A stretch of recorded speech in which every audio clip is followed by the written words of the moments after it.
How to fix no GPS signal lost in Motorola H70. First of all, software update. Open setting. Now in setting, scroll down, click on system update, click on check for update and click on update. After click on update, your phone software will be updated from your phone. Now go back.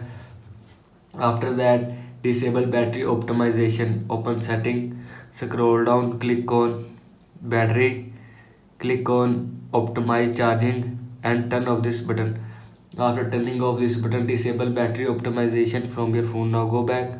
After that, factory data reset. Open setting, scroll down, click on system, click on reset option, click on erase all data, factory reset and click on erase all data. After click on erase all data, music, photo, video will be deleted or erased from your phone. This is how you can fix no GPS signal lost in Motorola H70. I hope so you like this video and thanks for watching this video.